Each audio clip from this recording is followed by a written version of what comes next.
Oh, you're on mute, buddy. I'm looking at the Prospect podcast. That's wild that it was on mute to start with. I don't. That's weird. Um, it's really weird. StreamYard always is interesting. There's a lot of weird things. So welcome to Prospect Podcast. I'm Coach Schumann. I'm here with Coach D, and then we have our guest Scotty Mish here. Are you student assistant with QC, quality control. QC? Okay, QC with them. Okay. So I want you to, if you can, especially on the eve of Coach Callahan Senior stepping down, and Coach Gallo taking over and going in new direction. Obviously, it's probably same staff that'll be there. Who knows? Even though that staff has been there for a long time, especially the more senior staff members. So that'll probably continue. Talk about what you've been doing, your career, and kind of what's your role with Monmouth, and we'll dive in from there. Sure, I appreciate you guys having me on. Thank you. So at Monmouth, I'm the special teams quality control coach. So I kind of assist my boss, Coach Long, with anything. Shout out Coach Long. He's one of the best in the business, man. He's Yes, the he man. is. He's the man. So I assist him kind of with everything he needs me to do with all special teams, all breakdowns, anything when it comes to game planning. I send him game plans weeks in advance, just to kind of pre-scouting the opponents, and I help him out with all the coaching responsibilities on the field when it comes to all the positions and everything kind of going into anything special teams really. He brought me along. Funny story. I started coaching, or he coached me his first year coaching. He coached me my senior year of high school. So he went from high school. He was in training camp with the NFL. He started coaching me that year. Brought me once that season was over. He took the special teams coordinator job at East Stroudsburg University, and he goes, "Hey, I know you want to coach. You want to come with me?" So I was his student assistant there at East Stroudsburg. That's how I got into coaching. Coach Long brought me in back in 2019. I started with him. Yep. I was his student assistant doing special team stuff and defensive stuff over there at East Stroudsburg, D2 in the PSAC. I was over there for 4 years for my undergrad. I got a chance to work with special teams my entire career there as my undergrad. All right, it was phenomenal. He let me have a scheme, everything. He ended up leaving though in 2021, and I was able to help out being assistant coordinator there with the two guys and Coach Hags that took over, and he allowed me to run install meetings and do all the kind of things as an assistant coordinator, which was so great. I'm grateful for that too, getting that kind of responsibility. So I was at East Stroudsburg for 4 years with my undergrad. And then I took over as a GA after, so I was there for 6 years total. I worked with all three levels of the defense, the D-line for 2 years, the linebackers for 2 years, and my last 2 years there with the DBs, I was the GA for the defensive backs and assistant special teams coordinator. It was really great to kind of meet and grow in every single level of the defense with coaching-wise. So I'm appreciative for all those guys for that. And then got a chance to come back with Coach Long for another year. Back here at Monmouth, which is nice, close to home. I'm from right around this area, so made it super easy, super simple move to take on this responsibility. I'm grateful for it. Very cool. So you started as a student assistant at East Stroudsburg. What year were you in college at the time? Were you? I was freshman in college. So right out of the gate. Yeah. Right out of the gate, right? Yeah. I graduated high school in 2019 and started coaching that fall. So, which is awesome. Well, where are you from down the shore? Where are you from? I'm from Sayreville, so it's like 20 minutes north of Monmouth. Yeah. Oh, yep. Don't worry, you were good. We're familiar. We know. There you go. Yes. Very cool. So, so when you came to college, did you go right to the football staff immediately and say, "Hey, I'm interested in helping anyway"? Like, what was that like? So my senior year of high school in like the winter, like 2018 into 2019 winter. So that 2018 season is when Coach Long coached me. So me and him were talking like after the season. He was like, because he asked me, I was really close to him. I was a special teams guy. I was his holder. I played a ton of special teams for him. He was asking me, he's like, "Hey, what do you want to do with your life? Like, what do you think?" I'm like, "I don't know. I kind of like coaching. I might want to get into it. Like, I don't know how to start. Like." And he was like, "Listen, I'm probably going to get a job at East Stroudsburg. It's where I went to school. It's a D2 in the PSAC. Why don't you come help me out? Be a student assistant or coach there. And, well, I'll take you under my wing if we get it done." I was like, "Yeah, you know what? That sounds like an awesome idea." I applied to school that week, got in the week after that, and been smooth sailing ever since. It's really cool. That is wow. So okay, when you first started, as a student assistant. Well, first of all, what made you want to go down the college football route? Yeah. Did you have a regular college existence while you were a Yeah, I get that. I get that question all the time. So I knew I wanted to be around football, right? I've been around football since yeah, I was 4 years old, like playing it, growing up in it, like loving just watching football.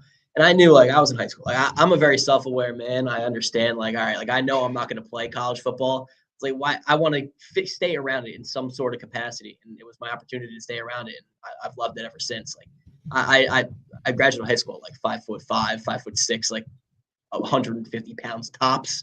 So like I knew my So responsibility. the writing was on the wall. The writing was on the Oh, it wall. was But it was there. I'm like I said, I'm very self-aware. I knew my responsibility. I knew my role. Like if I was able to get into like I always knew what I was supposed to do though. Like a coach, like when it comes to like playing wise, I always knew everything that was going on. Like not just my position, but everyone else to make sure I could help everyone else be as good as possible. And I think Coach Long saw that in me when I played with him or when I played for him, and he was like, I want this kid to work with me, and I've been with him since, and he's allowed me to get into coaching right then and there, which is so unbelievable.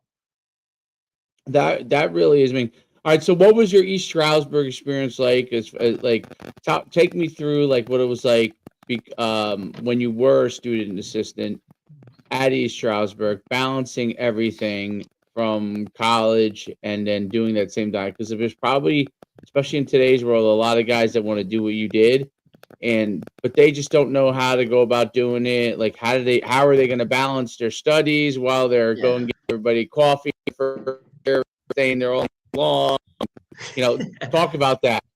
Yeah, I mean, you just got to put your priorities. You got to be super time efficient. That's like the biggest thing that I've noticed is being efficient with your time. Obviously, we got 24 hours in a day, and you got to sleep sometime. So you got to just be super time efficient rather than sitting on your phone for a little bit or you're trying to decompress. Like, I mean, you just got to keep grinding at work, and that's what kind of my college experience was like for at least the first 2 or 3 years. Now, like you got to settle like allow you to establish some sort of presence as a coach though. Like I wanted to make sure the players took me seriously as a coach right off the rip. Like you gotta like right. I didn't want to go out with them. I didn't want to go and party. It took me a couple of years before I started hanging out with other people outside of football. I really wanted to establish who I was as a person and as a coach early on. And I think that was something that Coach Long really told me like right when I first started. Like, listen, like I want you to have fun, but make sure you're still being that like you got to be some sort of professional. I think that's why I've been successful to this point of just having some Yeah. sort of sense of professionalism in my career. I've always maintained that, making sure my appearance and making sure my like the way that I go about my everyday, just making sure that I keep that standard high.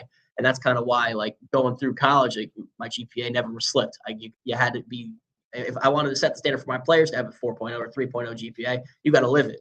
And that's kind of like you got to live by what you preach, live by example. Like, by the way, Coach Twig, head coach at East Stroudsburg, talks about like servant leadership. If you want your players to do something for you, you got to show them that you're willing to do it for them. So if I want my kids to get a 3.0, I got to get a 3.0. If I want my kids to work hard in everything you do, you got to work hard. And that's kind of how I've always like lived and breathed when it comes to coaching. Like I got to prove and show by example. Like, and that's super important. And having that college experience, yeah, I got a chance to do whatever I needed to do and go out and have a good time with my friends and stuff. But there was still always some sort of sense of professionalism. Even when I was in my undergrad coaching, like those guys would come to me and ask me to watch film with them or go over some scheme or go over some of their technique stuff that they can get better with. And even the position coaches, they'd let me help out. Like the defensive line coach there, Coach Lackey, DC, he was able to let me take the defensive tackles when I worked with him, and he'd take the defensive ends to work pass rush, and I'd work run game stuff. And he trusted me with that. But that's also because I formed that the level of standard that I needed to, and you just got to hold that standard as best as possible. Right. And I think, Scott, that's part of probably one of the biggest things. And look, it was like, I wanted to ask that question and understand that because going in there as, such a young guy right? And look, like you said, you were 5'5", 100 whatever pounds too. Like there's a physical stature and an optics look to it that you go in there, and now all of a sudden, like, here's this guy working with the football staff and like telling me kind of what's going on. You have to have some level and at some higher standard, in order to be that, right? Especially as an undergrad guy. And then look, once it's established, right? And we kind of all know, when you're in the building, it's probably easier than when you're outside of the building. But for you to kind of, take that path and then kind of really live it day in, day out, is kind of really what I feel like you needed to do in order to get that, respect from those guys moving forward. And then ultimately, now you earn their trust. And then now they're, you are sitting down with them, watching film or doing whatever, because, they respect you on that. They see the coaches respecting you in that way. Now they go through it, but it's all in how you kind of carry yourself, right? Like, Yep. what was in that, like, why was that? Why did you go in there? And like, what was your driving force in order to kind of go in there as a college freshman, and say, look, this is the way I want to do things? When, look, most college freshmen, they're not worried about that. You know what I'm saying? Like they're going in there and they have one track mind of like, hey man, like this is college. I'm going to go live it up and do whatever. So what do you feel like that was what was the biggest driving force for why you went in that way? Yeah, I mean, I'm a very competitive dude, right? So if I go in and go to college and I'm like, all right, like I'm going to coach, I want to be the best coach I possibly can be. I want to be better than you know what I mean? Like I want to be one of the best guys in my room and do whatever I can do to be the best. Cause I want my appearance, the way I carry myself, like you said, like you got to have that high standard. I wanted to be the best at everything I can do, regardless of what it is. And I chose to come in and coach college football. Well, I'm going to be the best at it. I Right. got to be the best at it. And I want to be the best, not only just for myself, because obviously I have my own personal goals, but being the best for the guys around us. Coaching isn't just about moving up the ladder and getting to the ranks. It's about impacting players at whatever age you are. It doesn't matter what age you are. Impacting guys positively and professionally so they can be better men, so they can be better people in the community, better fathers, brothers, sons, whatever they're going to be in the future. My goal is to impact them in a positive manner. And I wanted to make sure I hold myself in that standard, not just to myself, but to them also. And I'm a lead by example guy. So if I can show like, hey, this is what I want to be, this is what you need to be, it's easier for them to follow in footsteps rather than make their own path when I'm guiding them down the wrong path, So if I'm able to show them, hey, this is what you need to do to be great, that's what I'm willing to sacrifice whatever I need to make sure that these guys can live a happy life also. Cool. Very cool. Oh, you lose Dave? I think. No, sorry, I was out there. Oh, you're good. Yeah, no, it's interesting because the way you talk about it, you sound like a 20-year vet over here. So it's so interesting how you really like picked up on it and learned all that. And I feel like it really had to be difficult when you first started, and even now. I mean, obviously you're still young, right? Some of the players are your well, nowadays with the transfer portal and how long guys can be in college, they could technically be around your age, right? What Yeah. what is that been like? What are some of the things that you had to do to really let players understand that you know what you're doing, you're serious about what you're doing, like, because that has to be a big chat. That's probably the biggest challenge in my opinion of when you're younger, and the fact that you went right into coaching, right? So these guys are playing in college and you went right into coaching.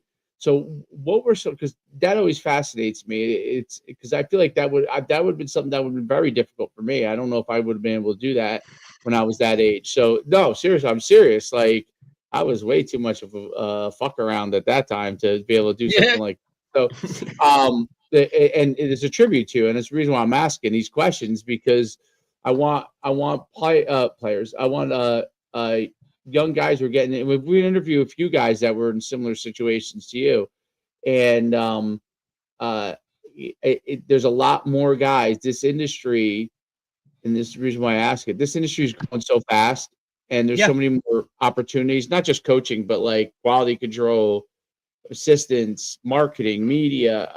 I mean, you name it. It's a corporate. Even at Monmouth, that's a smaller corporation, but like these big schools, it's a corporation, a gigantic billion-dollar corporation with lots of different roles, right? So what you identified early, a lot of people are thinking about. They may want to be a coach. They may not want to be a coach. They may want to be something involved in football.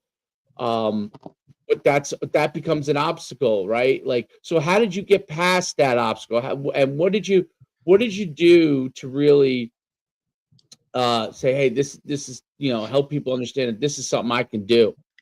Yeah, you got to show that you love it. Like coaches don't just coach to coach. You got to live it. Like you got to really love coaching. This is a lot of time. It's a lot of time, a lot of energy, a lot of effort, and you got to really love what you do. And if the players see that you love what you do and you're willing to do anything for it, whether it's like you guys said earlier, go get a coffee run or even go like to show that you know what's on the chalkboard, X's and O's. Like you got to know when it's your time to show like, hey, I know what I'm talking about. You gotta make sure that you gotta let them know that you know too.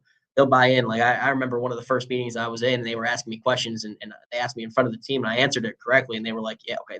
Some of the players were like, "Hey, you know what you're talking about, don't you?" I'm like, "Yeah. If you guys need help, then just come." Right.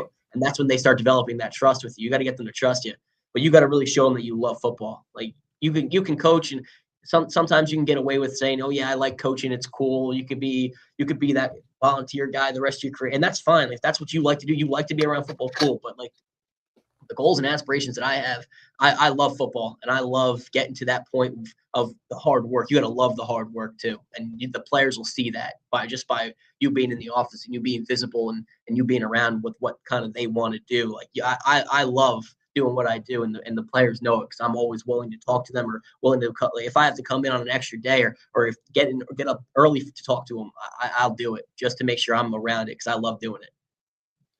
I'm curious. That's a great answer, and that's something that obviously makes a huge difference. Um, I'm assuming, being younger, one of the real benefits is like there's so much technology going into sports now, football especially, obviously, and you're obviously a person that probably grew up with it since, obviously from the time you're a little kid, right? So talk about the technology aspects of football and some of the things that are going on there and some of the things that like you found being younger, like you can really help coaches with from that aspect. Yeah, I mean, just being able to do everything. Like if someone asks you, "Hey, can you do this on the computer for me?" You being able to like, "Yep, let's do it," and they'll know, and you'll be like, all right, you're usable. Like not that you're usable, but you're Yeah, accountable. You No, you no, have no, you are. It's what yeah. you you're you usable. are. Yeah, you're that's exactly what it is. Like They could use your help. They could use your yes. help, Right. and like if you're able to do something, then that's another plus to your repertoire. Like you could say like, all right, yeah, like I'm okay with technology. Well, if you can separate an Excel document in 30 seconds compared to the hour that it might take like an older coach, like that's something important. Like I said, time management and being critical of your time is so important at this level or at any level in general. Just being efficient with your time. If you can not, it's not taking shortcuts, but if you could efficiently do something easier, just because you know how to do like a command on a keyboard, it really Yeah. saves you time. And not only just that, like just being able to do the film and being able to like know how to cut things up and being Oh, able to like just doing it over and over and over again. It just show you can get really good at it and being good at all that stuff and not having to ask as many questions. Like, yeah, at first you're going to need to ask questions to learn. You can't be afraid to ask questions, but once you know what you're doing and you run with it, you'll get way better at it and you'll be good at it. And that's something really important. Like when it comes to even setting up cameras on the field or setting up some sort of like press box communication or some sort of video stuff on the sideline during game day. If you get super efficient at it, people are going to be like, all right, that's something less that you take off the plate of the coordinator and well, they get to call a better game because they're not worried about it as much. That's something that a young assistant coach can really be useful for. Like as terrible as a job it might be, sometimes it gets kind of crummy or you get the rain happens and you got to pivot. Right. But like if you're able to pivot and really kind of show like, hey, I can do this. You're more there's more things that you're able to do and it makes you more beneficial to the staff. That's Right. super important. Makes everything run smoothly. It is are you guys using stuff like AI at all in football at all or Yeah, I mean, breaking Chat down GPT. film? Yeah. Yeah, I mean, ChatGPT will help out. We use Pro Football Focus here, PFF, so that's a Right. huge help. It saves me a lot of time. I'll say that. With all the Right. Right. times and like sometimes I sit there with a hand stopwatch and sit there and snap times because I still got to do that. But like the hang times and the distances and stuff, that's all put in for me already, which helps me out so much. And it's so critical, and I'm thankful for that tool. But like we sometimes like using like even like our offensive line coach here at Monmouth will pull up a ChatGPT scouting report on some of those the defensive line, and it'll pop up and be like, "Hey, this is what's going on," and this is like, "All right." Like if you put in one of your files into like one of the AI tools, it'll spit out like like a game plan for you in a nice format, which is kind of cool. I don't It's use it as much amazing. because I like to make sure my work is like 100% correct, and I want to be super detailed about it. So I could use that as kind of like a testing tool to see how close it is. Right. But It's just yeah, it's another tool in your AI, toolbox to use to exactly. kind of, or to even think like, hey, I'm sure there's a lot of others that are taking, these or looking at this stuff. So let me pull it up to see what maybe somebody else looks at it, or how they do it Exactly. or something like that. And I'm sure it's an evolving type of thing where there'll be more to it. But just to hear, I mean, look, the overall premise of your role is to make it more efficient for the guys above you, right? So these are Yep. tools that ultimately what will make things more efficient, and that's going to be something that you'll learn and you'll progress, and it'll only expand upon, and that'll be another thing in your box that or on your resume that you can use and say, hey, look, yes, I've utilized this before and we've done this and whatever. And like that's all part of it, is building that resume, building that stuff to ultimately, you know what I mean, to kind of go and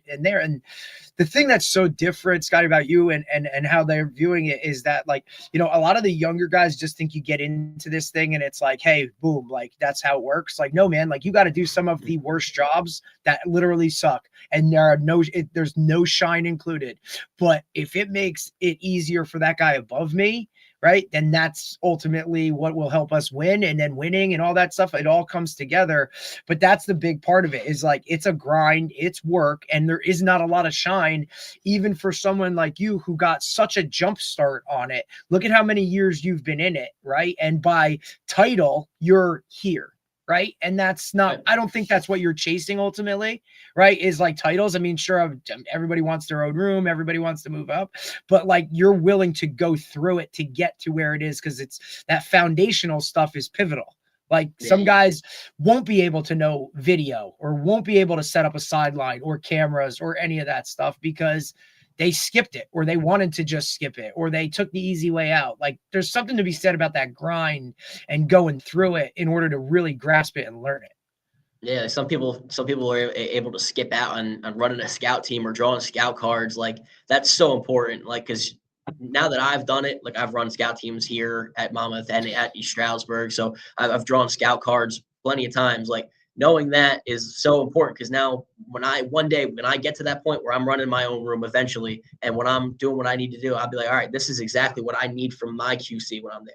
I've also learned from experience, like I know how to treat a QC too. Like the guys that I've been so grateful. I've been so grateful for the guys that I've worked for. They've been great to me. They really have been. Every single coach I've worked with I've been nothing but grateful for them because they've really treated me and showed me the way of what to do because they were all QCs in the past also. So they know like you can get ripped for a couple things, but like you're doing work that no one else really wants to do. So like if I know like all right, you gotta be patient sometimes, or you gotta know, like, hey, this is what's going on in this world. Like, Yep. now I know what to expect and what I need from like how much workload you're able to put on those kids, and when you get to that future part, that's like super important. I've learned that throughout my career too, of how much you're able to give. I mean, the longer you've been with someone, the more you're going to trust them too. So that's why Coach Long gives me a ton of work because he trusts me, and I love it because he trusts me to do it, and I'm able to take Right. so much off his plate. So now he knows, or he can go watch this breakdown. There's gonna be nothing wrong with it. There's gonna be something that he knows. Like, all right, this is what this means. We're on the same lingo, like learning the same languages.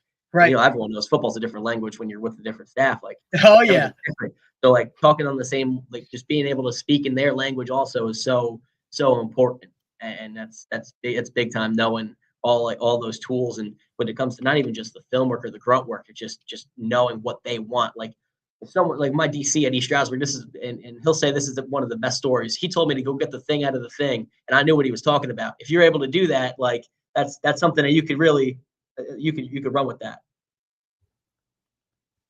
There's no doubt. I think that the efficiency of being able to do your job and being reliable, obviously, is such a big deal. Now, you're doing QC or your special teams? What are Yeah, I'm special teams QC, so I do QC? everything with specials right now. So all like the breakdowns, game plans, pre-game plans, like all that, like the film breakdown stuff. That's all me right now, all specials wise here. So Obviously, we what are help you? out with like recruiting and stuff, but Right, right. What are you seeing in respect to special teams as being some of the like trends, some of the things that are most important within your special teams that you have to have? yeah, I mean, not getting punts blocked, protecting the leg, that's super important. That's really big. Like protection is like one of the biggest things now. I'm working on punt stuff. That's so important. Making sure that you're getting the ball off. You can and having the guys be able to like catering the scheme to your punter is so important. Like you can go out and recruit whatever you want. Like there's obviously there's 100 punters that might be D1 material, but if he doesn't fit your scheme, you got to build the scheme around that kid. Like our kid here, Luke Shabel at Monmouth, he's the man. And we want to cater everything to him so that he's able to get the ball off, right? Like making sure make sure he's protected. That's one of our punt models here, protect the leg. Like you got to make sure we get that ball off. We have to. Kick return, I mean, change the game is so important too. Like you're able to change the game. Anytime, any special teams rep in general, not just like kickoff return or punt, every special teams rep is a significant point scoring opportunity. Every single play. If you get a punt block, well, that's field position change, which is going to equal points, right? Or if you down a punt inside the 5, that's a field position change. That's a game changing play. Every special teams play has an opportunity to put points on the board. Every single one of them, or take them off. If you're a kickoff team, well, that you can get a kick return scored on you. You're a kick return team. Your goal is to score a kick return every time the ball's kicked to you. Extra points, field goals, not taking plays off. That's so important. Like just being able to really execute the importance of special teams is so big. It really is. It's so important with the like it's a game. Every play is a game changing opportunity. Every one of them, and you got to really take it. You can't take it for granted.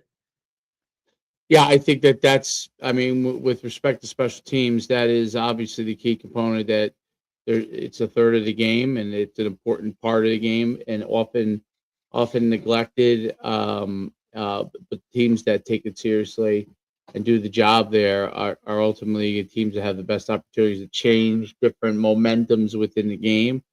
Um, you guys obviously score a lot of points there. So kicking obviously is going to be a big Yeah, A lot deal. of reps. Uh, yeah, a lot of reps for. 60 extra points this year. Did you raise 60 extra point? Wow. So Yeah. wow, that's like a dream. So That's it that's unbelievable. yeah, Yeah. it is. What so in the kicking game, especially with respect to the kicker, and that aspect of it, like what are some of the things that you guys are looking for out of your kicking unit, your kicker, and what that type of person has to be able to do?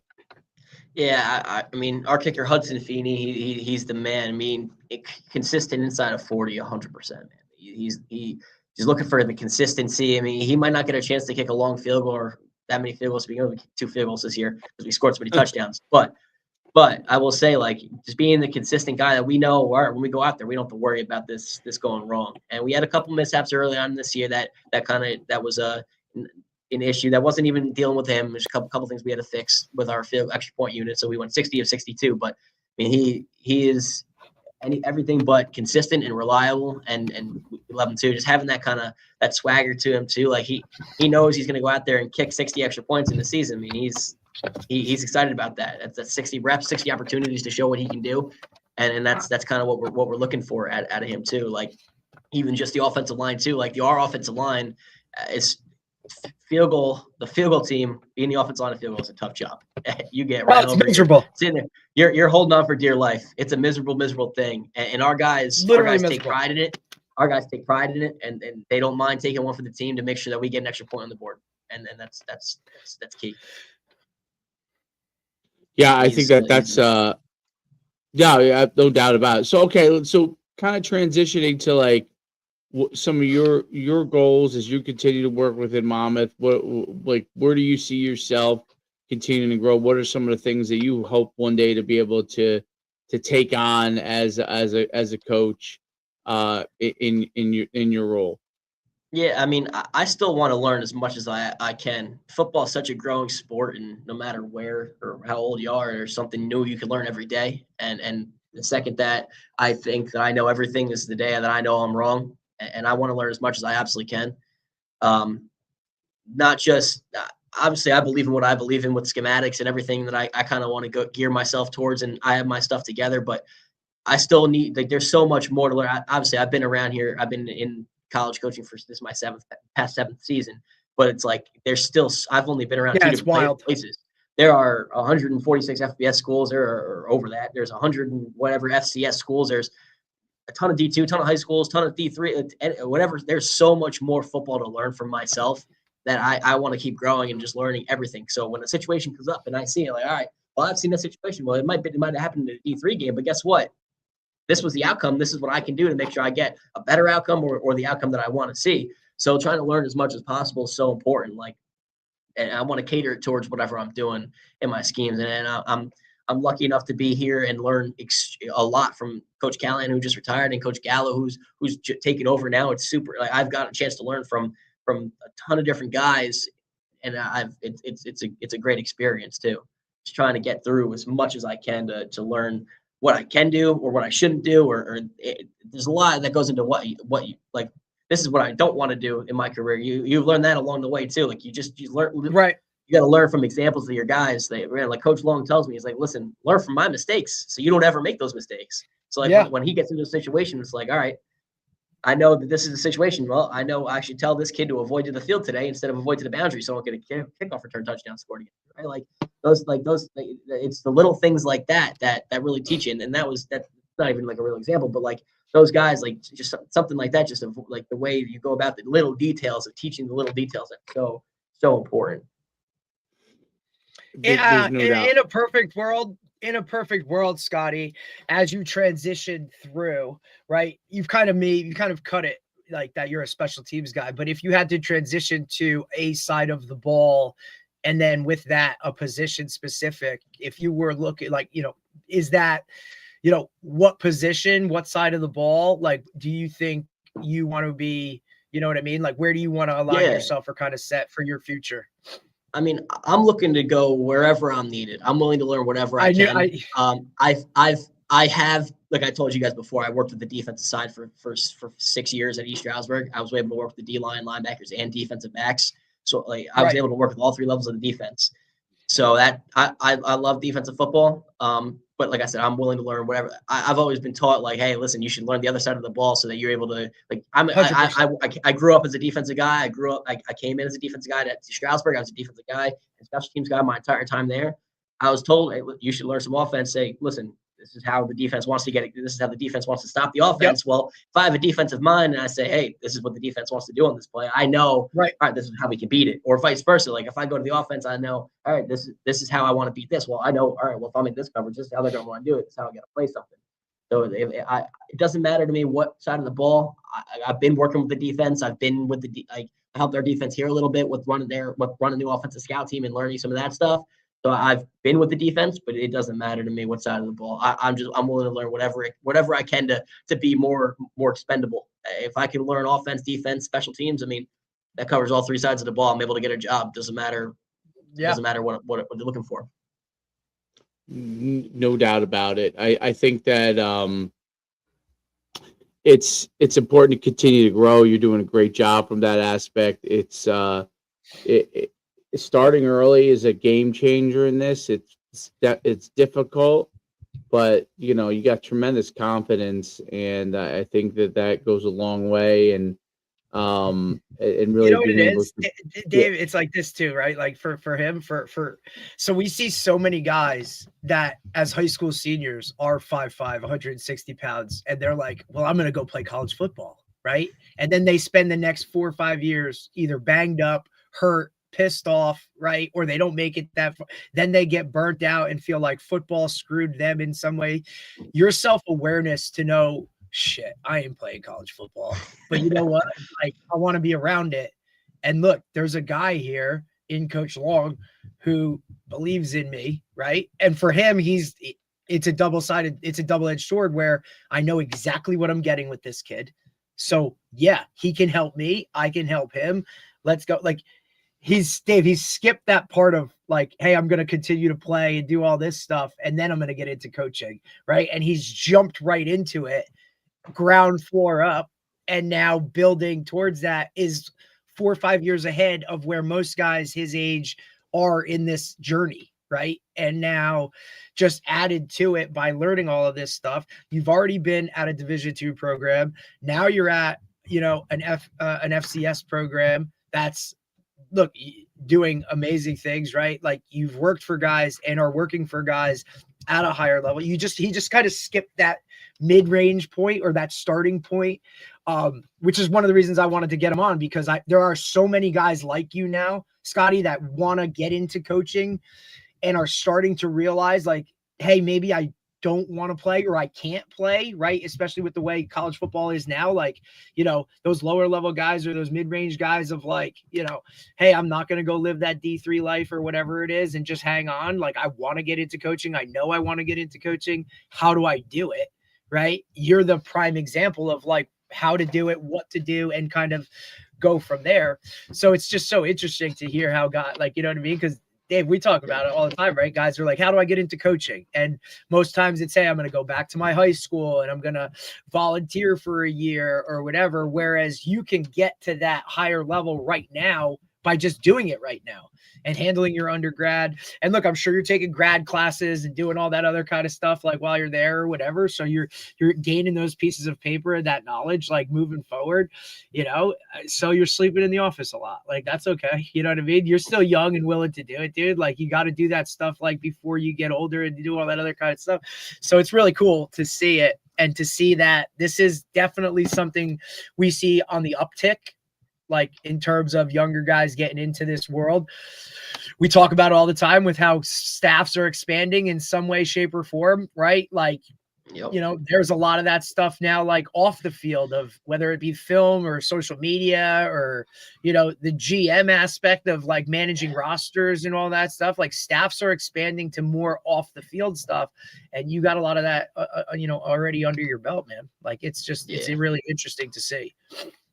Yeah, being young and being in coaching is kind of helps you out too a little bit too, because you know what the players want, you know what they're looking for too. Like, these kids are so heavily on their phone and social media. You brought up social media, like you got to have some sort of social media presence as a football team now to make sure that you're getting kids. Like, if kid sees like, oh, TikTok's blowing up at the football team posted, maybe I want to go there. I mean, we started a TikTok account at East Stroudsburg, and I've been the pleasure of being able to start that and getting up to 100,000 followers when I was running it. It was a great experience, and getting guys like, all right, well, we can use that as a recruiting tool now. So not even just knowing what these kids want to see. Like, these kids they want to look the part. They like, and if you're able to help them out and get that way, and it's just another way to kind of. And back to Coach's point, right? Like, back to Coach Schuman's point about you being the young guy and knowing technology, like, say you have an older position coach who has no idea how to operate his X or his Instagram account or whatever, like, you can go and help him and do those things and be, you know what I mean? Like, help in those ways where, if there's somebody who doesn't know that, like, okay, now you're expendable, because what else do you bring to the table? You can't just be a one-trick pony. Yeah, you gotta know as much as you possibly can, and that's the same thing. Like, you guys asked about what side of the ball. Like, I don't want to. It doesn't matter what side of the ball for me. I just want to learn as much as I can, so I can be both sides of the ball if I need to. That's right. So it's so great to be able to learn as much as you possibly can. It's so important. There's no doubt. I mean, that's always going to continue to be the thing, and absorb as much as you can. You continue to grow from that aspect.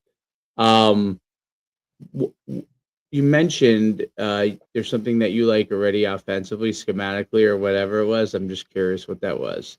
What you're partial to. What you're partial to. Like, defensively. I think you said, well, I don't know if it was defensively or offensively, but you're saying that you have some of your ideas as far as what you're partial schematically. I mean, all special teams wise, like, I mean, I believe in like what I believe in with the rugby punt stuff and doing like the different schematics involving that and getting guys in coverage and same thing, just being as multiple as possible. I mean, I believe in showing a ton of different looks and makes teams you got to prepare. If you show like 15 different looks, well, guess what? That's 15 different clips that they have to watch and practice. Yep. So you only got 4 days to prepare for a team. You're showing 15 looks. Well, guess what? They're not getting a chance to repeat your most important looks potentially, or you just showing as much as you possibly can. If you come in with a different look every single week, well, it's another thing the next team has to prepare for. And you can be as multiple as possible, and then guess what? Now that's another thing that another team has to take time to prepare for, and I want to be able to do that. But you got to keep it simple for your players, though. You got to be able to keep it simple for the players so that they're able to understand it like that. But if you keep it multiple but simple, that's one of my most important things with anything, like even defensive or special teams. Like, I've not really had the opportunity to learn a lot about offense. Like, I've been able to, but like just going through my time. But I haven't really worked on the offensive side of the ball yet. So defensively and special teams wise, if you could show 9 million different looks, well, guess what? That's 9 million different things that they have to potentially practice the next week, and that's big. That's big. Yeah, there's no doubt about it. It's important to kind of have, like, as you're learning from everybody else, forming your own thoughts of what you think for yourself as what you like to do, continue and really analyzing the stuff you're better and better suggestions on things, and help because you're formulating your own ideas as you're learning from the coaches that you're working with.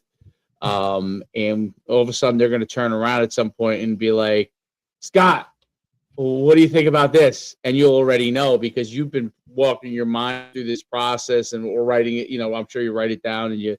On your computer you save it. But like you've been formulating that process. So the day that they turn around and say, hey, how would you attack this, or how would you've had that ready to go, and you've been analyzing, you've been answering their questions already all these years about what the other team's doing, what we're doing, and then they're going to turn around and say, hey, how would you handle this? And I think that's what's really important about you're learning from all the guys you coach with, but you're also formulating at the same time like what you think is important too, and because at one point they're going to turn around, and that's what's going to continue to help to advance you as a coach and keep moving you up there and keep getting more and more important roles, and keep squeezing your time even more there, Scott. That's it. That's how it is. But really good stuff. Really, I think it's important to see how things are going from a perspective of someone who's young, who's going through it, who started really, really early like you have, and how you're formulating, how you're continuing to develop. Obviously, Monmouth is a great place and it's had a lot of success, over the years. And Coach Callahan really built a great culture there. So it's something that will obviously continue on with Coach Gallo, and you guys will continue to have great success. So it's really been great having you on today and learning your journey, because it's an important one. I think the more of these things, not just for yourself to do, but for other people who aspire to be in the role that you are, and to do some of the things that you're doing, that is something that is very, very new. And 20 years ago, 25 years ago, like you were a GA, you kind of had to play first, before you got your opportunity. There were some student assistants sometimes, because I do remember when I was in college, we had a guy who was a student assistant, and he climbed all the way up he was at Notre Dame at one point. He was special teams coordinator at Ball State, but he was a student assistant when I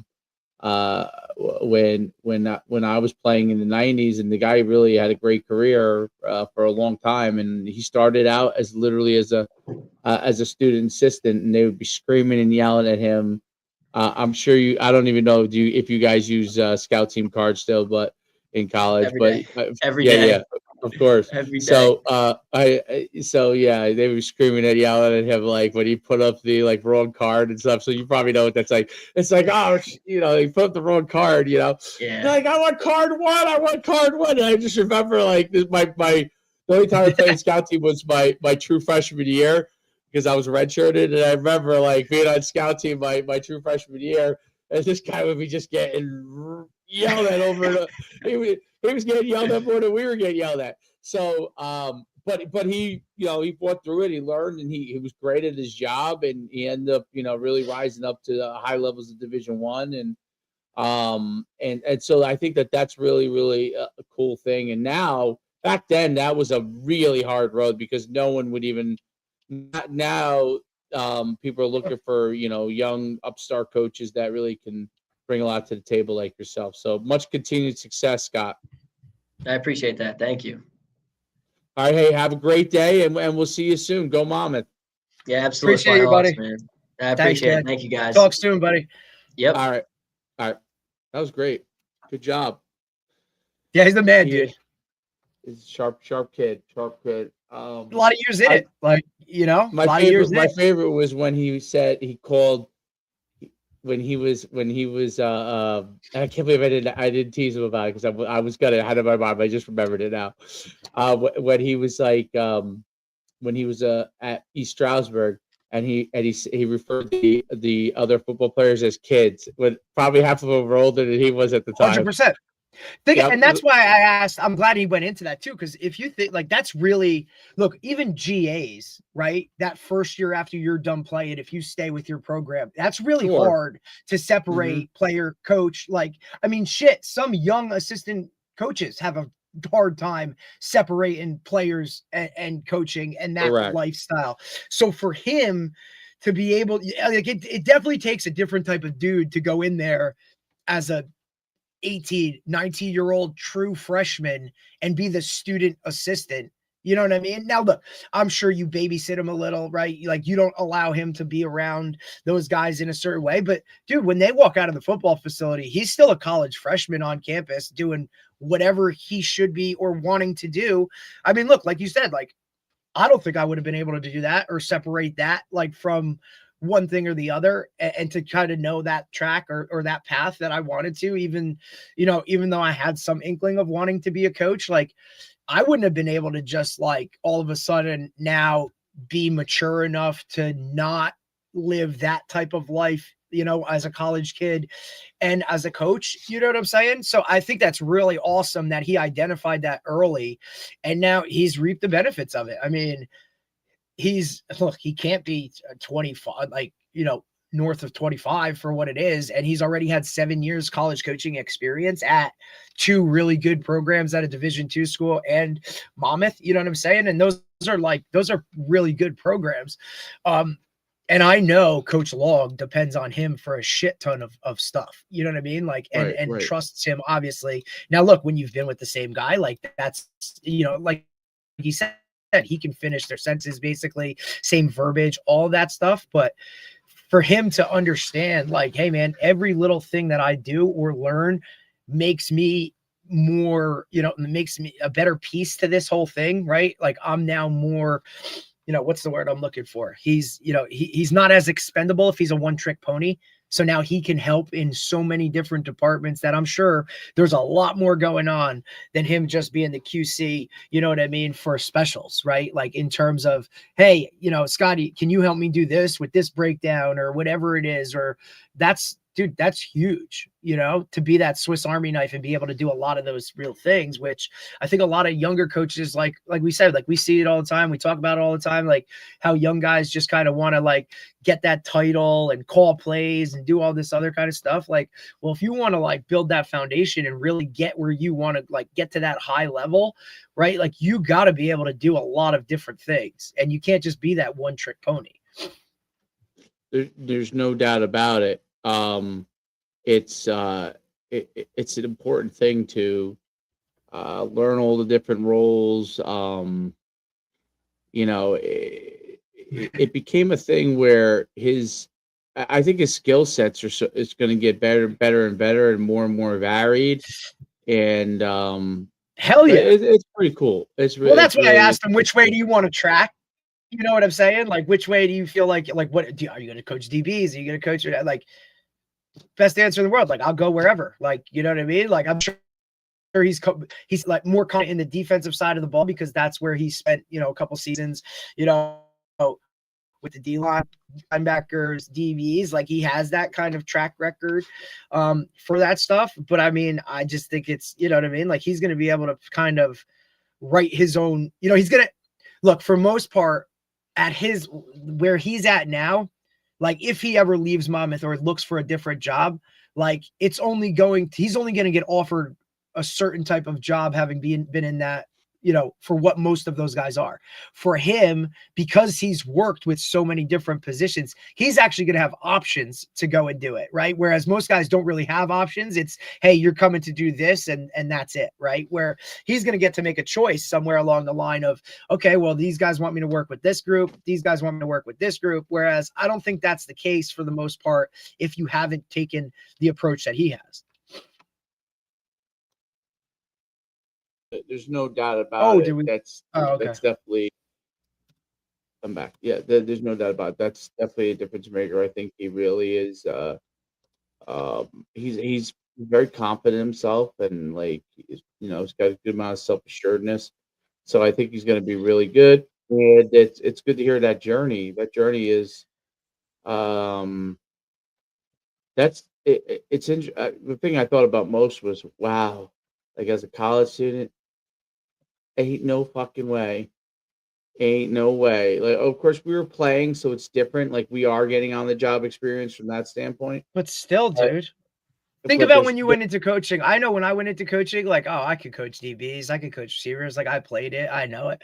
Dude, you get into coaching and it's like, wait, what? Like, what are we talking about? And that was like, and I thought, you know, as a player, I always prided myself on knowing what everybody on the defense was doing, right? Like, right. if D line to secondary to like, you know, to linebacker, like I wanted to know the whole scheme and as to why we're doing this, right? Most guys aren't like that. Like they know their position and that's it. And then they get into coaching and it's like, oh, I can do this. Like, no, man, there is so much that goes into coaching that you have no idea until you're in it. And then to learn all the other stuff and especially be at a college level, like, buddy, like, you know what I'm saying? Like that's a different world. Well, there's no doubt about it. It's a And to totally be different like, world. hey, like come with me when I go to another place. Like, you know what I mean? So you think about like Coach Long now goes to Monmouth and says, hey, I need this guy with me. Like, you know what I'm saying? Right. Like and I think from being such a young guy put into those situations of like, hey, I got to prove myself. I'm the real deal. I'm not a fucking joke, right? Like this is the real deal. That's where his confidence comes from because he has to know it and has to be rock firm with it in terms of here's what it is. I know what I'm talking about.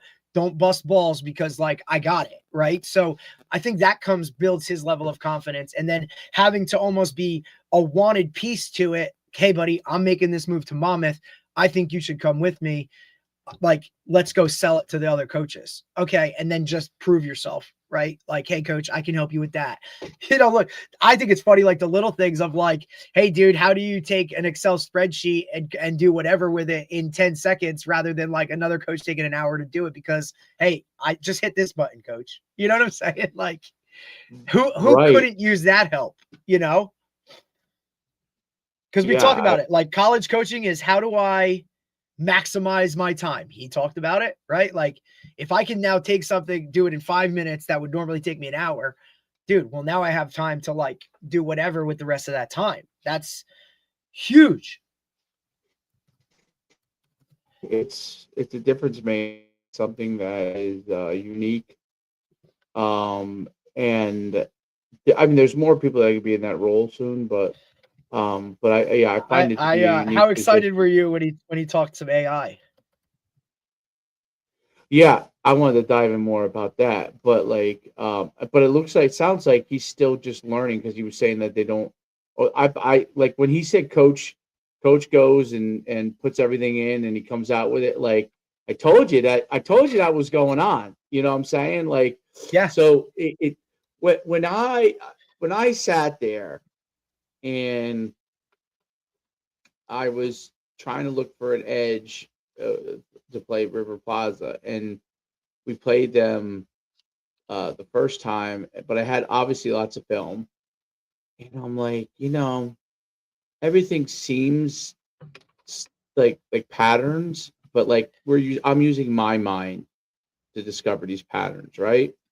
I know I'm pretty good, like I'm confident in my ability to see patterns, but I would like to know if I am on the right track, Of right? course. So I put that whole spreadsheet in there and spit it out, and I was blown away because I was like, not only I was on the right track, but there were certain things that were like, this is a given, you know what I mean, that this is gonna happen. And then my mind went to like, if this is giving me this for youth Right. football, Yeah. like what can it spit out Right. for complicated offenses where you're trying to figure out what people are doing on fourth down and 1, third down and 10, first down and 10, what their script looks like.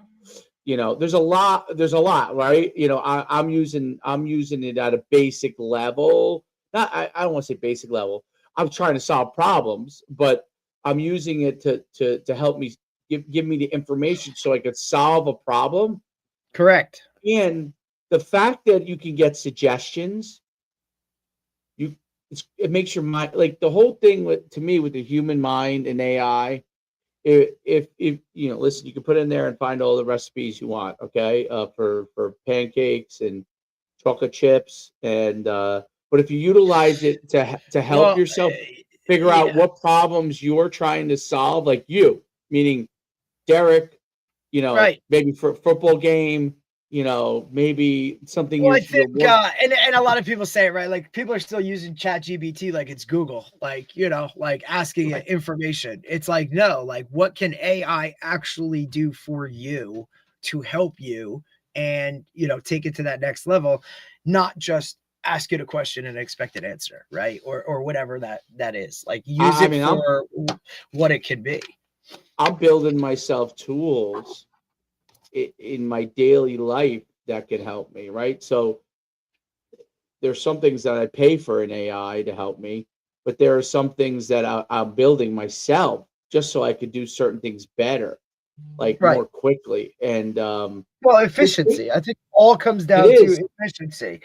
Well, He who wants to referenced it do? Who like wants to? 24 hours in a day. What are you going to do to maximize it? And you got to sleep at some point, right? And so, Well, how especially can you literally do the rest of it? if you spend 5 hours on thinking of something you really don't care about to get to the thing you care about, if you could help get Limit more that efficient, time. right, on the thing you don't care about, right? Like, I mean, the easiest, the one that people, email, helping with your emails. Okay, great. I mean, I could build you a tool to help you with your emails. Okay, but Well, like you got to go beyond that, like making like being able to help. If you use email as an example, parse out all the things that might be super important that's relative to football. right. Boom. All of a sudden, now your inbox now has a folder for you and it's reading everything that's important to football. So you don't miss those emails, right? Everybody gets a lot of emails, and all of a sudden someone's like, hey, I sent you something on this. How about a job opportunity? God forbid you miss a job opportunity Imagine. because yeah, right. Like someone knows Derek, but he doesn't know him that well. Doesn't have his phone number, and someone says, "Hey, man, I was able to get his email off of LinkedIn. I shot him an email. A month goes by, you don't respond to him because you didn't know the email even came in. That happens on your email because you got so much junk on there, right? Yep. Or you want to parse even as a kid, right, or a parent. You're going through recruiting. You want to parse your email for these invites, right? Because you can miss them. Like you might 100%. get an invite. You might get a lot of them are sent via email still. You get an email via for about a camp. You get one. I don't know. Maybe you wanted to go to an all-star event or something, and it came in. But you know what? You're not tracking by certain. Well, you could build a tool. So and those are just basic stuff. But there's like obviously much more complicated things that you could do that really help you. And it's amazing. And I see it like when I hear, coach so and so just plugs into Chat GPT. Just think about how rudimentary that really is, even though it's Mhm. great, obviously. But down the line, like you're going to be able to you want to solve this. I want to solve for my right tackle being a little bit less efficient in the run game, what are things that I could do, not just technique wise, but what are some things I could do run play wise to cover that weakness up? That's important. And I don't mean weakness like he stinks and he shouldn't be a starter. At college, you might be like, we're going against a better guy. This guy's better than him. Okay. This guy's a little stronger, a little bit quicker. What can we do? What are a couple of nuances we could do to cover that up? What's a play or two that we could still run to that side without never having to run to that side to give away a tendency, right? Like, we can't run at this guy, Micah Parsons. We can't, you know what? We like our passing game cannot be this. Well, maybe there is something you could do to take advantage of Michael Parsons' strength, Right. okay, which is super fast. Make it counter. Yeah. How do you use that against him or whatever? Right. How do you use what Michael Parsons, and eventually you'll be able to analyze his biomechanics and say, you know what, Michael Parsons does this. If you run this will get him leaning in this direction, and you have a better chance on the play. And you know what?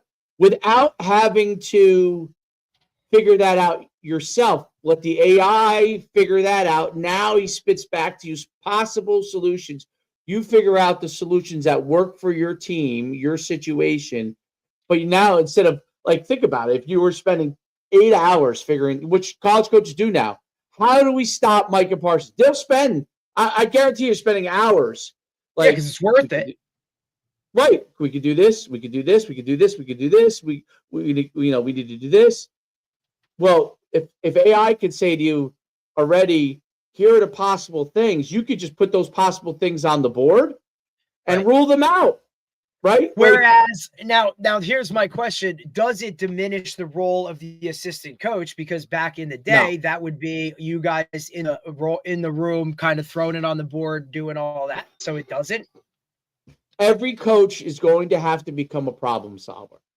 So no matter you being at the lowest level, because you're going to need more guys to solve more problems. Okay. But what you will not be able to do, what you will not be able to be, unless you're getting coffee for the guys and stuff like that, like there'll always be a role for that guy, unless your robot goes and gets you coffee. I don't know, maybe that, but you know, but yeah.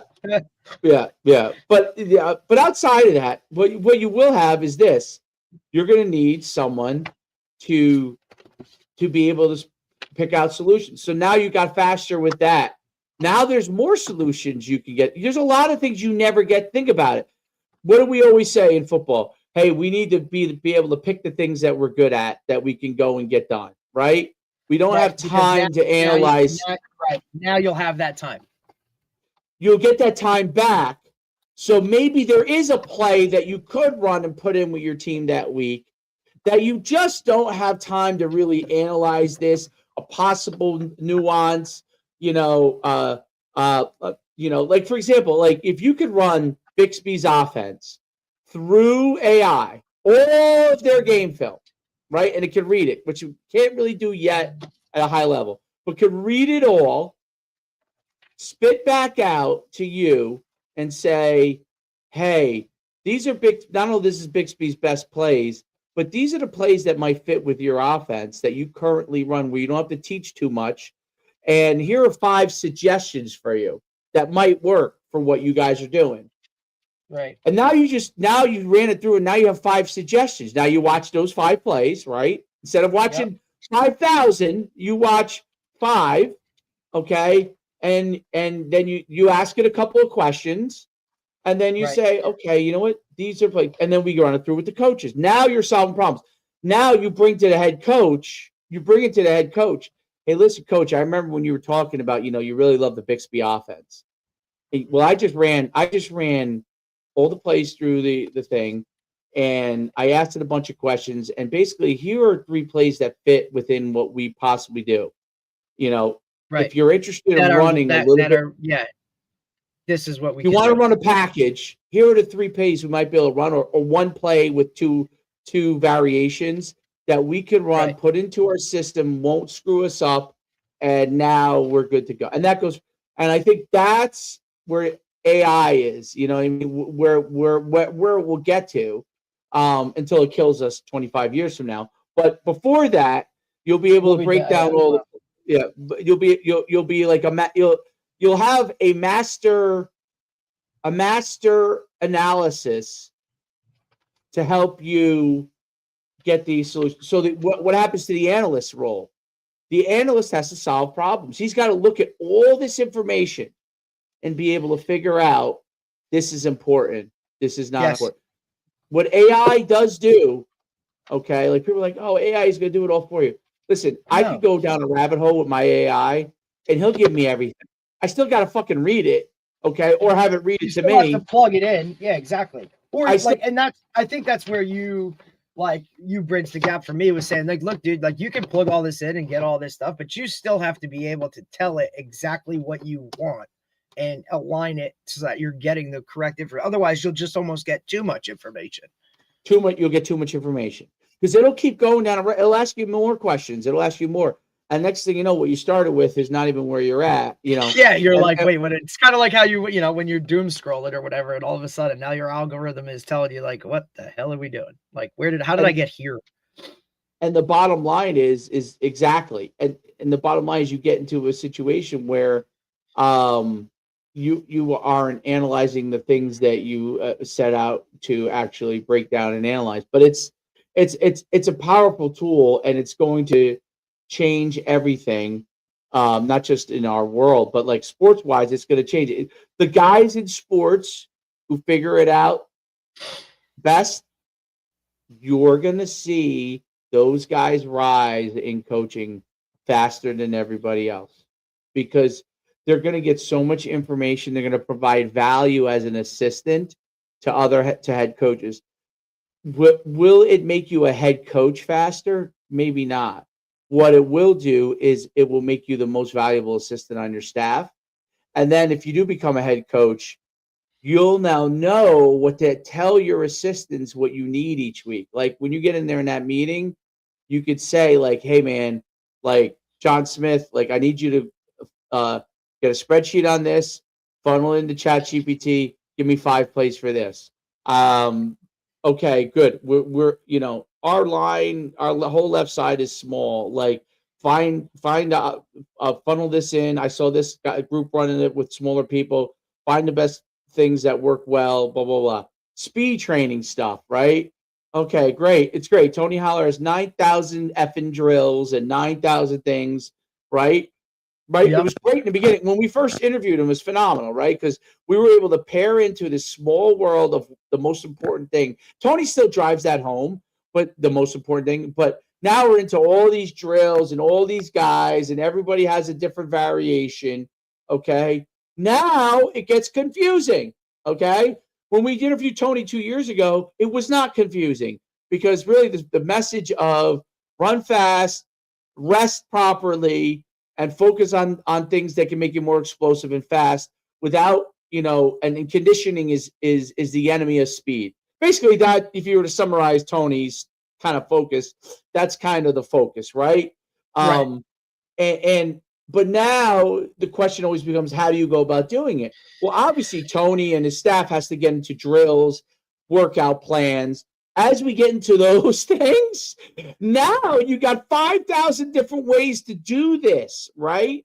That's confusing for a strength and conditioning coach, a speed coach. That's confusing for guys who don't know any better, all right? And then they accidentally overworkload a kid, because even though that's not what they were trying to do, because there's so many beautiful drills I could do with my guy, and there's just not enough time, right? So, we've experimented with, I'm the great experimenter with the youth guys. We have the line come in for 45 min, and we have the once a week. It's really 3 times a month, because usually one week we have them off, but once a week. And we're working for 45 minutes. We're doing 15 to 20 minutes of speed max, like drills in there. And then the rest is like some form of football stuff, like teaching or going, it's individual skills. Like there's something different each time, just to get them overall better. But doing it as someone who's even coaching it and knows the right thing to do, what you have a hard time accounting for, which younger kids, even high school kids, are like this. they're anxious and ready to go, man. They're like jumping beans, man. They're ready to work. They, like you give them downtime, they're touching each other, they're pushing each other, they're saying something stupid, right? This is not like Auburn University, okay, track team, who they know that they got to run 5 190s at a certain pace and you got 10 minutes in between. And those dudes take 10 minutes and stretch or whatever they do. You know what I'm saying? Keep themselves ready or don't do anything, right? Could that the discipline to do that at that age? We're kids in high school, like this, you coach in high school. Like, you'd love to give your guys 5-minute breaks. Next thing I know, he's over there rolling around with a girl. You know what I mean? Like, I mean, that's who's not okay. I gotta get a drink. It's like, look, you can't even I gotta go to the bathroom. But that's the point. All right, well, where is this guy? Yeah, where'd he go? I told you in 5 minutes. He's been gone for 25. Dude, so this was funny. It's funny. Like, this is kind of like along with the lines of it, but like whatever. So I was talking to some of our guys the other day, right? And, we talked about like they didn't. So I was explaining to them conditioning testing, when you get to camp. And they're like, wait, what are you talking about? I'm like, buddy, I had to do 16 110s. And they're like, what are you talking about? I'm like, dude, I had to do 16 110-yard sprints for time for each skill group. And that was your conditioning test. And then, one of the other guys was like, oh, well, yeah, we did 300-yard shuttles. And it was like, so we were just explaining to these guys like that was part of like, that was the first day of camp. Was like, hey, you showed up on Sunday, Monday morning at like 6 a.m. You were conditioning testing. That was like they're like, what do you mean you had to do all of that like in a row? I'm like, yeah. And there wasn't like, oh, he needs a little break. Like I said, and if you didn't, I said, you were there 5:30 a.m. every day of camp until like you built back up and got to test again and like did it. Dude, it was like a mind blow. Like they were like, wait, what do you mean? And I'm like, picture like I'm literally breaking it down to like get on the goal line, sprint the opposite back of the end zone, 30-second break, turn around, do it again. I said, and then each rep was timed for a time of like, you have to make it in under 18 seconds, 20 seconds. Like I said, and the 30-second break starts from the time the first, like, you know what I mean? When that last guy hits, 30 seconds, go. Wait, you had to do 16 of those? Like, yeah, welcome to college football. Or you had to do, however many 300-yard shuttles. Like, yeah, welcome to college football. Like, that's how you like weeded through the, like, you know what I mean? Like, should you be here? Are you not here? Like, that was a coach's first game, like opinion of who you were. Could you handle this? Did Correct. You prepare this? I said, and I don't care how many of them you ran in the summer. It was always that much harder when you're actually there testing because it was just different, dude. You could be the most like ready to go. The CNS component of it, right? They just didn't stress. They just didn't get it. Like the level of heart rate's already up, dude. And like now you're rocking. I said the only way. How about winter workouts? Dude, I tried to explain to them mat drills and like all that. I said, Sacred Heart, we finished our season on Saturday. I said, and it was probably like the first week in November. Our last game, we're done. I said, Tuesday morning at 5 a.m., we were back at the facility and we were agility drills, lifting. Like we were going through it on Tuesday. They're like, wait, what about like, I'm like, there's no break. You want me to tell you the most crazy old school? I'll tell you the craziest. This is the craziest old school thing. You're lucky enough to have started college about 15 years after me, which is, and you know what? And I always attest this to it, but Dave, like the reason that I was on the tail end of that was like all of that stuff in terms of even like towards the end of my high school career. The only reason any of that was going down was because that was when we lost Corey Stringer. That was a big turning. Dude, that was the beginning, right? Things need to change because like this could happen, and that's what that was when it was. Junction Boy, we're still doing Junction Boys in 2000. So here's this. This is mind blowing. Now I think about it now. Like my kid would just say, if I did it, if this was done to my kid, he would just. I mean, and every kid, by the way, not just my kid, every kid, they would just walk right out and never come back. So they would bring us in the winter workouts. So you guys had tough winter workouts, but they did. You're right. They did try to. They were beginning to change. It was still very hard. When I came to college under Tom Jackson in the 1990s, and they did a thing, I still can't fathom I did this. And they were mad. It was 1 day a week, and it came from a guy who was our defensive coordinator, Greg Williams, not the Greg Williams you know of, but different Greg Williams. Not Bounty Gate? No, different Greg Williams. But he still coaches somewhere now. I mean, anyway, we did 40 40s in winter workouts with a 10-second break. 4-0. I have seen people. What'd you say? How long of a break? 10 seconds. My mind when we did that, when I did and it. The break started, 10 seconds started when the last guy finished, right? Yes. Now, I could not imagine being a slower player doing that. I could barely survive. And I was like in the upper 60% of speed wise, right? Like I figured out. Yeah, of course you were. You're a DB. I mean, you're definitely. But obviously, I worked with Mike Smith too, and he's like, "Look, dude, you have to burn it out for the first 60 to 70 yards of your 110, and then coast through the back of the end zone to give you enough like to get going." But dude, you didn't give a shit. By the time you hit 8, 9, dude, you're done. Done. What was crazy about 40-40s was that's insane. They timed everybody. Now we were in a group, so back then I was in the running back group. Whoa, dude. I was not the fastest in that group. Although even though I was a fullback, I was as fast as most of the tailbacks. There was a couple tailbacks that were faster than me, definitely. But like the most of them were around my 40, like 4.6 range. There was a couple that were like 4.4 guys that, first of all, they couldn't even make it to 4.4 guys, because when you talk about it from Tony Holler's standpoint, those guys can't make it, not because their fast twitch is so fast twitch. Like I had enough slow twitch because I was a little slower that, I didn't burn out. Those guys were done after like 5. Anyway, the 40-40s, here's the crazy part about 40-40s. That was not the end of practice. That was the start. That was a station. Yeah. Because he was mad that day. So you came around to this. That was one of the stations. You still had fucking Matros. And I God bless Vernon Hargraves.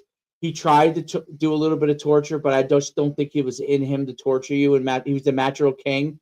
Unless Vernon Hargraves was ahead of his curve from this standpoint. He was always in control of Matros. And you would come to him and he would say, "This is very simple. You go as fast as you can, and you react to the whistle quickly, and you do everything correctly, and you're done. You'll roll through, and you're done. If you fuck it up, you will go again." Yep. It was very simple. Neil Brown was the same way. The person I was, and you were probably, with a father as a coach, and I was doing it right. I processed that correctly, and I would always, in my line, make sure I had the fucking guys that I knew. Listen, buddy. Because there were great players that did not process that dude, you understand, like, being a DB, buddy, like, there were some dudes in that room that, like, you know what I'm saying? Like, when we're talking fucking, like, I mean, shit, like, Can't say the R word anymore, but the R word would fit. It was like, buddy, just do what you do, okay? And just cover that guy. Like, that's what, like, we're not breaking anything. And these dudes, I'm telling you, I can't tell you how many times, like, Coach Brown, right, like, would just be like, "What are you doing?" Like, I explained it. We showed it. Like, I made sure of, like, I was always the guy that was like, "Dude, you got it? Like, you good? Like, you good? Like, you understand it, right?" "Yeah, I got it. Dude, they'd still get up there. And it was like, deer in headlights. Like, buddy, like, what do we do? Like, come on, man. Like, it was it was really difficult. Some of those guys just couldn't process something so simple as like, look, man, he's going to blow the whistle and he's going to point left, touch the line, come back. And it was like, he told you to touch the line, like touch the line. I would look at guys. I'm like, and you always knew it, right? Because certain guys, line. and look, you're out there and look, we were outside. And then they'd be like, don't yell at each other. And I would be like, encourage them, And I'd be like, I'd turn them. I'd be like, you better fucking touch that line. You better fucking. I'd be like, dude, 100%. I'm like, dude, if you fuck this up again, dude, like, there's gonna get ready. And there were guys that were less patient than I was. I would be definitely. Dude, I felt like I was one of the patient ones and the understanding ones. There were some dudes punch other guys, and you always saw dudes that were like guys that were. Boom! And it was always the guys that were like right on the verge of like, hey man, I'm really struggling right now myself. For me to have to do another one is going to make me look like shit because I'm right there. So like, if you don't get this right and I have to go do more because of you, and now I'm going to get demoted or whatever it is, or looked at in a different light, like, buddy, we're just swinging to stop the whole thing to get a pause for everybody. We would also have some linemen that would do that shit on purpose. Like they just start a fight to like give everybody a breather. Like linemen are great like that. The one dude's like, yo, I'm just going to pass out this day. Like, I can't fucking do this. I'm just going to go down. Like, we had garbage cans everywhere. You probably So the 110s, that's where that was literally like, we got there on Saturday, moved in on Saturday, Sunday morning was like conditioning time. So that's where you saw like a lot of like, because we did it as incoming freshmen by ourselves, right? So that new class of whoever came in, it was, whatever new class came in, and then some transfers or whoever it was, guys that were just basically new. And dude, that's when you saw like guys that like had this expectation of what college football was going to be, or they came from a program that like, dude, we just like did whatever we did. Like they didn't really play high school football, like to that standard, that level. Like I just watched guys just die, just die, dude. Like that's on their back was very, whoa. That's where track was very, very helpful because, and the guy, you know what other guys had no problem? Track guys, for the most part, had no problem, and wrestlers had no problem because they were used to being tortured. Understand, yes, there's a level of mental fortitude that goes into that. Like you said, like when you hit 9, 10, 11, like, because once you get past like 11, you're like, all right, dude, we're almost there. Like we're on the tail end of this, and you can keep going as long as like your mind takes over at that point, right? Right. And then for the most part, like those guys get it. Like rarely did you have that douche of a coach that was like, he missed it, like, or some guys like, we didn't fucking miss it. Like, why you, like, he's doing it on purpose, which only pisses you off even more and makes you work. Like, I get the element of like team camaraderie coming together, but that worked the opposite way for the most part. Now guys are really ragging on each other and like doing all that, like, bullshit of like this motherfucker, right? And now we're like, now you're in the middle of practice and somebody gets like crashed back and you're like, dude, what the fuck are you doing? It's like, miss another 110, dude. Like, you know what I'm saying? Like that people keep receipts. How about the old, you guys definitely probably did this when you were in college, the old pursuit drill where if you didn't get the thumbs up, the like 3 thumbs up or whatever, it was like one of these, you got like this, you got like this, or you guys got like this. Used to want to fight. They would want to fight the coach that would well, the other thing too was within the off-season, those coaches. Within the off-season program too, like everything was tracked on a point system too. So you were obviously separated into certain groups and everybody was kind of like, you know what I mean? Like it wasn't done positionally. Right, like I don't even remember it now. So I know they did it when but I don't remember it. We lifted positionally. We got all points right? for everything. Like, I remember DBs. Now, DBs. I just don't remember how it was done. DBs and wideouts, we lifted together as one group, right? So, the end of every lifting session, there was always some type of competition. Whether it was, like iron crosses where we would have 10-pound dumbbells in each arm, and you would literally go across from each other and stare, arms straight out with 10-pound dumbbells in your hand, and it would be a DB versus a receiver, and you would sit there and stare at each other and see who could hold it the longest. Or you would do it, you would hang from, a pull-up bar facing each other, right? Or it would be individual tug of war with a towel or a tire, right? Like there would be some type of competition between receiver and DB. But the first day, that younger guy beats the older guy. Like now you're putting receivers, DBs against each other anyway, which is always, you're already competing because it's offense, defense, it's one-on-ones, right? Like that's always the thing. But now you take that younger guy who now like might have a shot to do something, and now he beats that older guy who's just, in there just kind of going through the motions because he's already the starter or whatever it is. Like, dude, now you're talking a whole different level of like, now the coaches are chirping even more. Like, you're going to let him do that to you. And then it's, oh, let's fucking go again. And it's like, dude, I just beat you. You know what I mean? Like all that kind of stuff. Or it's a younger guy in the same room as you who's pissed because you're playing more than he is. And he thinks he's better. And how come he got the shot and you did it? And all this other, like, there's so many of those intangibles that goes into that offseason Matt stuff and the mind games that coaches play with you. But everything was tracked on a point system so that like that new, like every week you were brought in and showed like the big board, right? The like about it was so many guys got hurt in that, and so many old muscle. It was so stupid when you think back. Like I always thought it was stupid just because I was a track guy. Right, you understood that world. See, I didn't know any different. I bought into everything. I always thought it was stupid. I would just run it because I knew I was in better shape than this fucking guy.